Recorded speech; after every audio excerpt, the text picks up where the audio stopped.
అందరికీ నమస్తే అండి. Welcome to JP ratings. Jaganmohan Reddy గారు రాబోయే 2009 ఎన్నికల్లోనే కాదు, మళ్ళీ జీవితంలో ఎప్పటికీ ఆయన తిరిగి ముఖ్యమంత్రి కాలేరు. అలాగే ఆయన పార్టీ వైఎస్ఆర్సీపీ పార్టీ భవిష్యత్తులో అధికారంలోకి వచ్చే అవకాశమే లేదు. మనుగడలో ఉండడం కూడా కష్టమే. ఆ పార్టీ కనుమరుగైపోయే అవకాశాలు చాలా ఎక్కువగా ఉన్నాయి. సో దీనికి చాలా మంది రకరకాల రీజన్స్ చెప్తారు. ఆయన చేసిన తప్పులు అంటారు, లేకపోతే ఆయన క్యారెక్టర్ అంటారు, లేకపోతే ఆయన కార్యకర్తలను సరిగ్గా చూసుకోలేదంటారు. ఇవన్నీ కాదండి. ఒకే ఒక రీజన్ మీద నాకు తెలిసినంత వరకు నా ఐడియాలజీ ప్రకారంగా ఆయన భవిష్యత్తు అలా ఉండబోతుంది. అదేంటంటే ఈ ప్రపంచం కానీ, ఈ సమాజం కానీ పోలిక, కంపారిజన్ మీద నడుస్తుంది. ప్రతి మనిషికి ఇంకా బెటర్ కావాలి, ది బెస్ట్ కావాలి. ఒకదాన్ని ఇంకో దాంతో కంపేర్ చేస్తారు. ఒక వస్తువుని ఇంకో వస్తువుతో కంపేర్ చేస్తారు, ఒక మనిషిని ఇంకో మనిషితో కంపేర్ చేస్తారు, అలాగే ఒక పార్టీని ఇంకో పార్టీతో కంపేర్ చేస్తారు. ఈ పరిపాలనని ఆ పరిపాలనతో కంపేర్ చేస్తారు, ఈ నాయకుడిని ఆ నాయకుడితో కంపేర్ చేస్తారు. అయితే 2019 ముందు వరకు కూడా జగన్మోహన్ రెడ్డి గారు పరిపాలించలేదు. ఆయన పరిపాలన ఎలా ఉంటుందో తెలియదు జనానికి. సో అందువల్ల ఆయన ఒక్క ఛాన్స్ అంటే ఏమో, ఒకవేళ ఈయన చంద్రబాబు నాయుడు గారి కంటే బాగా పరిపాలిస్తాడేమో.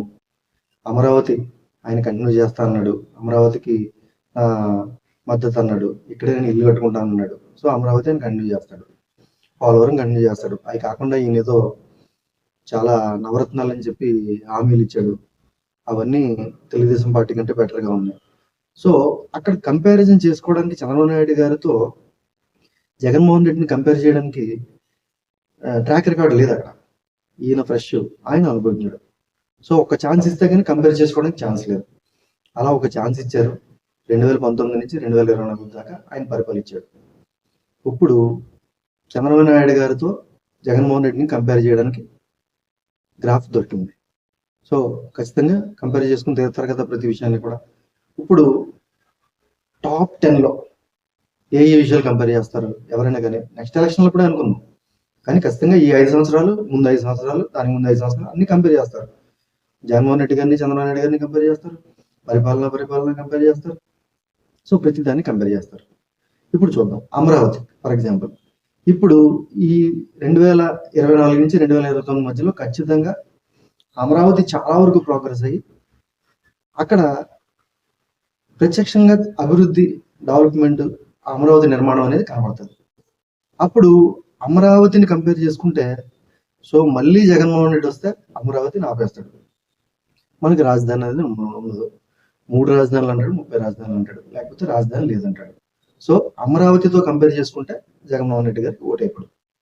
నెక్స్ట్ సెకండ్ పోలవరం ఇంచు కూడా కదలకుండా ఆ కన్స్ట్రక్షన్ ఆపేయడమే కాకుండా దానికి ఇంకా నష్టం వాటిల్లేలా కాఫర్ డ్యామ్ విషయంలో కానీ ఏవైనా కానీ నష్టం జరిగేలా ఆయన చేశాడు. సో పోలవరాన్ని ఆయన పట్టించుకోడు.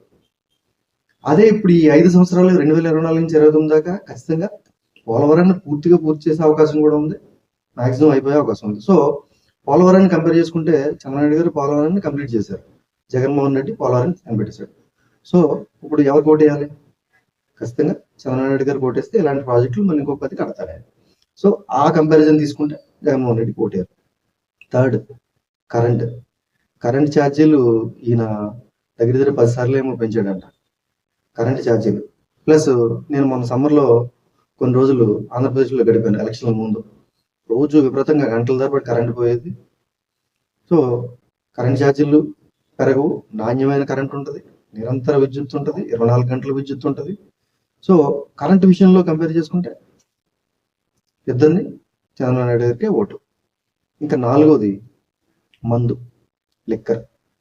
ఇప్పుడు ఈ రాబోయే 5 సంవత్సరాలు మళ్ళీ నాణ్యమైన మందు, తక్కువ రేట్లకే మందు, ఇవన్నీ కూడా జనం మళ్ళీ అనుభవంలోకి వస్తుంది. అంతేకాదు ఈవెన్ వైసీపీ కార్యకర్తలకు కూడా మంచి మందు దొరుకుతుంది, వైసీపీ నాయకులకు కూడా మంచి మందు దొరుకుతుంది, వైసీపీ వాళ్ళకు కూడా అందరికిలాగే తక్కువ రేట్లకి నాణ్యమైన బ్రాండెడ్ లిక్కర్ దొరుకుతుంది. సో మందుతో కంపేర్ చేసుకుంటే ఆ ఆస్పెక్ట్లో ఆలోచించిన వాళ్ళు ఎవ్వరూ కూడా మళ్ళీ వైసీపీ కోటేయాలి కంపేర్ చేసుకుని. నెక్స్ట్ 5 ఉద్యోగులు, ఇది కూడా చాలా ఇంపార్టెంట్ పాయింట్ అండి. చంద్రబాబు నాయుడు గారు రాగానే 1వ తారీఖే వాళ్ళకి జీతాలు పడుతున్నాయి. వాళ్ళ ఈఎంఐలు బౌన్స్ అవ్వట్లేదు. వాళ్ళకి 1వ తారీఖుకి వాళ్ళు ఏవైతే ఆశలు పెట్టుకుని ఉంటారో అలాగే యాజ్ గా శాలరీ పడిపోతుంది. వాళ్ళ మంత్ అంతా హ్యాపీగా గడిచిపోతుంది. ఎదురు చూసే పరిస్థితి లేదు. సో దీన్ని ఒకసారి ఎక్స్పీరియన్స్ చేసిన తర్వాత దీన్ని కంపేర్ చేసుకుంటే మళ్ళీ ఉద్యోగులు మళ్ళీ ఆ గతంలోకి వెళ్ళరు. మళ్ళీ జగన్మోహన్ రెడ్డి వస్తే మళ్ళీ జీతాలు రావు, మళ్ళీ అయిపోద్ది పరిస్థితి. సో కంపారిజన్, ఆ కంపారిజన్లోకి వచ్చినప్పుడు జగన్మోహన్ రెడ్డి గారికి ఓటేసే అవకాశం లేదు. Next pensions. పెన్షన్స్ 3,000 4,000 చేశారు, 3,000 6,000 చేశారు. అది కాకుండా 1వ తారీఖున సేమ్ యాజ్ గా వాలంటీర్లు బాధ లేకుండా వాళ్ళు ఏం పాటలు పడతారో సంబంధం లేదు ప్రభుత్వం, కానీ ఇంటికి వచ్చి పెన్షన్లు ఇస్తున్నారు సక్సెస్ఫుల్. అయిగా పెంచిన పెన్షన్లు ఎప్పుడో నెలకి సంవత్సరానికి 250 జగన్మోహన్ రెడ్డి గారిలో పెంచడం కాదు, ఎట్ ఏ టైం 1000 రూపాయలు పెంచి అందరికీ ఇస్తున్నారు. సో ఈ ఆస్పెక్ట్ లో కంపేర్ చేసుకుంటే మళ్ళీ జగన్మోహన్ రెడ్డి గారు మళ్ళీ ఎన్నికలప్పుడు మళ్ళీ ఇంకో 1000 రూపాయలు పెంచుతాను వాగ్దానం చేసినా కూడా అదే వాగ్దానం మళ్ళీ వీళ్ళు చేస్తే వీళ్ళని నమ్ముతారు, కానీ జగన్మోహన్ రెడ్డి గారిని నమ్మరు. జగన్మోహన్ రెడ్డి గారు ఈ కంపారిజన్ లో నిలబడరు. సో నెక్స్ట్ రోడ్లు. 5 సంవత్సరాలు ఎక్కడా కూడా గుంతలు పూడ్చలేదు, మరమ్మతులు చేయలేదు, కొత్త రోడ్లు వేయలేదు. నేషనల్ హైవేస్ సెంట్రల్ గవర్నమెంట్ చేతిలో ఉన్న రోడ్లు తప్ప రాష్ట్ర రోడ్లు సందు గొంతుల్లో అధ్వానం అంటే అధ్వానం. వెహికల్స్ 2 వీలర్స్ కానీ 3 వీలర్స్ కానీ 4 వీలర్స్ కానీ మొత్తం నాశనం అయిపోయి ఆ రోడ్లలో తిరిగి ఆరోగ్యాలు పాడైపోయి యాక్సిడెంట్లు అయిపోయాయి. ఇప్పుడు రోడ్లు, ఖచ్చితంగా రోడ్లు అంటేనే చంద్రబాబు నాయుడు గారు. చిన్న చిన్న సందుల్లో కూడా సిమెంట్ రోడ్లు తీసుకొచ్చిన ఘనత ఆగింది. సో ఇప్పుడు ఖచ్చితంగా రోడ్లు మరమ్మతులు స్టార్ట్ అయినాయి. చాలా చోట్ల రోడ్లు వేస్తున్నారు, కొత్త రోడ్లు మరమ్మతులు చేస్తున్నారు. ఈ ప్రాసెస్ నిరంతరాయంగా సాగుతుంది. ఆ తలతల మెరిసిపోతున్న తార్ రోడ్లు చూసి గత 5 సంవత్సరాల్లో, అంతకుముందు 5 సంవత్సరాల్లో ఉన్న రోడ్లతో కంపేర్ చేసుకుని ఎవరో కూడా మళ్ళీ జగన్మోహన్ రెడ్డి గారికి ఓటేయారు. నెక్స్ట్ శాంతి భద్రతలు. దారుణమైన దాడులు జరిగాయి, భూ అక్రమాలు జరిగాయి, ఇష్టం వచ్చినట్టు కేసులు పెట్టడం. ఇంకా ఆ వర్గం ఈ వర్గం లేదు, ప్రతిపక్షాలు లేదు, మన పక్షం లేదు, ఎదిరించిన వాళ్ళు ఎవరైనా సరే మీడియాతో సహా శాంతి భద్రతలు చెప్పుకోదగ్గ స్టేజ్లో లేవు. ఖచ్చితంగా అప్పటికి ఇప్పటికీ కంపేర్ చేసుకుంటే ఈ 5 సంవత్సరాలు ఇంకా జరగలేదు, కానీ 5 సంవత్సరాలు ఖచ్చితంగా నేను బాగుంటుందని నమ్ముతున్నాను. ఇవన్నీ కూడా ఇవన్నీ ఆల్రెడీ ఇంతకుముందు చంద్రబాబు నాయుడు గారు 5 సంవత్సరాలు ఉన్నా 15 సంవత్సరాలు ఉన్నా ఇలాగే చేశారు కాబట్టి ఖచ్చితంగా ఈ 5 సంవత్సరాలు కూడా అలాగే చేస్తారు కాబట్టి నేను చెప్తున్నాను, ఖచ్చితంగా కంపారిజన్ వస్తుంది. సో శాంతి భద్రత విషయంలో కూడా డెఫినెట్ గా బెటర్ గా ఉంటుంది. నెక్స్ట్ పరిశ్రమలు. కియా అనుబంధ పరిశ్రమలు అన్ని వెళ్ళిపోయినాయి. అమర్ రాజా బ్యాటరీస్ వెళ్ళిపోయింది. వైజాగ్ లూలో మాల్ హైదరాబాద్కి వెళ్ళిపోయింది. ఇంకా సాఫ్ట్వేర్ పరిశ్రమలు వైజాగ్ నుంచి వెళ్ళిపోయినాయి. రావాల్సిన ఏమీ రావలేదు. పాత అగ్రిమెంట్స్ అన్ని క్యాన్సిల్ చేసేసారు. అమరావతికి రావాల్సిన ఏమీ రాలేదు. సో ఇప్పుడు పరిశ్రమలు రావడం స్టార్ట్ అయింది. ఆల్రెడీ బీపీసీఎల్ స్టార్ట్ అవబోతుంది. ఇంకా రకరకాల పరిశ్రమలు రాబోతున్నాయి. పాత అగ్రిమెంట్లు చేసుకున్న వాళ్ళందరినీ రమ్మంటున్నారు. ఖచ్చితంగా చంద్రబాబు నాయుడు దగ్గరికి ఆ అట్రాక్షన్ ఉంది. ఇంకా రాబో దావో సదస్సులో ఖచ్చితంగా ఆయన వెళ్తారు, కొత్త కొత్త తీసుకొస్తారు పెట్టుబడులు. వీటిలో ఏ డౌట్ ఉండదు. సో వీటితో కంపేర్ చేసుకున్నా కానీ ఏ ఓట్లు జగన్మోహన్ రెడ్డి గారికి.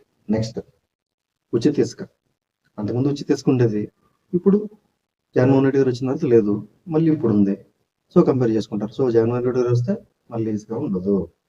సో ఈ ఆస్పెక్ట్లో కూడా ఒకటి. ఇంకా ఆర్థిక పరిస్థితి, నిత్యావసర వస్తువుల ధరలు పెరిగిపోయినాయి. పక్క రాష్ట్రాల కంటే పెట్రోల్ రేట్లు ఎక్కువ, మందు రేట్లు ఎక్కువ. సో ఏ రకంగా చూసుకున్నా అప్పులు విపరీతంగా, చెత్త మీద పన్ను, ఇలాంటివన్నీ పోల్చుకొని ప్రతి దాంతో కంపేర్ చేసుకుని సో మళ్ళీ జగన్మోహన్ రెడ్డి వస్తే మళ్ళీ అవన్నీ వస్తాయి.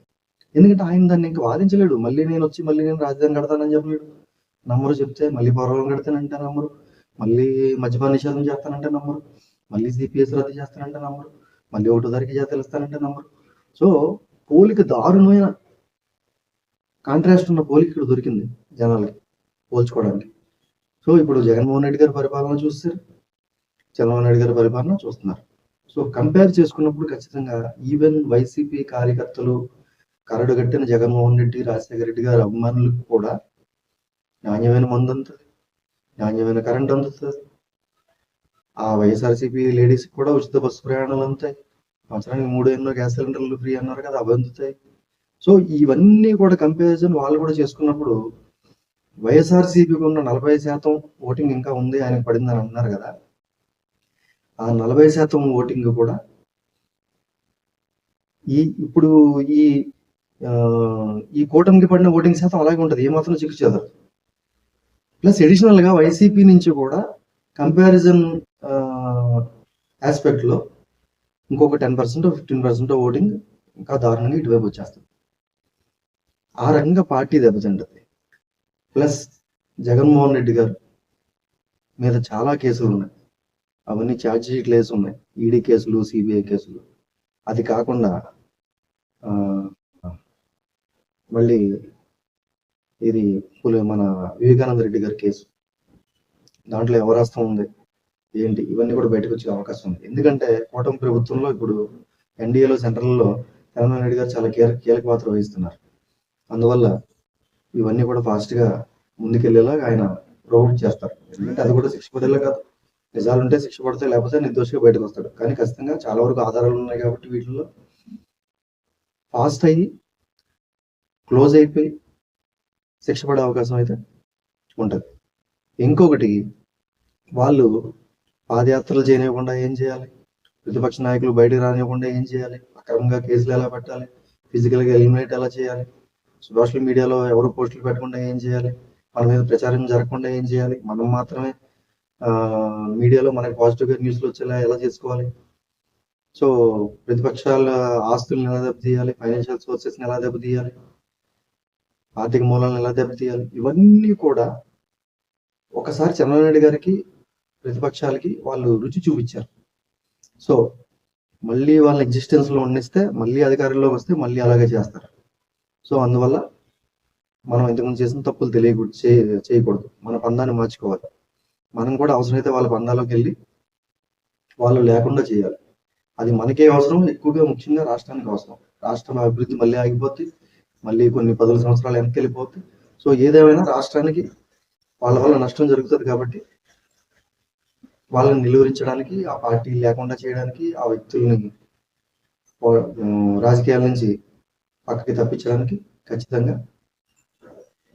కొత్త రకం దారులలో ఇప్పుడు అధికార పార్టీలు కానీ నాయకులు కానీ కూడా వెళ్తారు. ఏ రంగంగా చూసినా ఫస్ట్ రీజన్ కంపారిజన్లో జనం ఎట్టి పరిస్థితుల్లో నెక్స్ట్ ఎలక్షన్ టైంకి మొగ్గు చూపరు. అప్పుడు జగన్మోహన్ రెడ్డి గారు జైల్లో ఉండొచ్చు, పార్టీ టోటల్గా జీరో అయిపోవచ్చు ఉంటే మాత్రం. ఇంకా మిగిలిన అన్ని రకాల రీజన్స్లో కూడా ఏ రకంగా చూసినా కూడా ఒప్పుకుని తీరాలండి. వైసీపీ వాళ్ళు కూడా ఆలోచించి ఉండేది కరెక్టా కదా. వైసీపీ వాళ్ళు ఏంటంటే కంపేర్ చేసుకోవట్లేదు, ప్రతిదానికి జగన్మోహన్ రెడ్డి గారు ఏం చెప్తే అది మాట్లాడేస్తారు. ఆయన 36 హత్యలు జరిగినాయి అంటే మా వాళ్ళని చంపేశారంటే వీళ్ళు కూడా 36 అని పెడతా ఉంటారు. ఆ 36 మంది ఎక్కడ, వాళ్ళ అడ్రస్లు ఏంటి, వాళ్ళ పేర్లు ఏంటి అని వీళ్ళు కూడా క్వశ్చన్ చేసుకోవట్లేదు. అలాగే ప్రతిదీ కూడా ఉంటారు, గుడ్డిగా ఫాలో అయ్యే వాళ్ళు ఉంటారు కదా. అలా గుడ్డిగా ఫాలో అయ్యే వాళ్ళు జగన్మోహన్ రెడ్డి గారికి ఎక్కువ మంది ఫాలోవర్స్ ఉన్నారు బాగా. సో వాళ్ళంతా కూడా స్లోగా తగ్గుతూ వస్తారు. భవిష్యత్తులో అయితే జరగబోయేది ఇది. జగన్మోహన్ రెడ్డి గారు ఎప్పటికీ మళ్ళీ ముఖ్యమంత్రి కాలేరు. ఆ పార్టీ అసలు ఉండే సమస్య లేదు, ఆయన ఇంకా రాడు, రానివ్వరు. అదండి విషయం. ఉంటాను, బాయ్.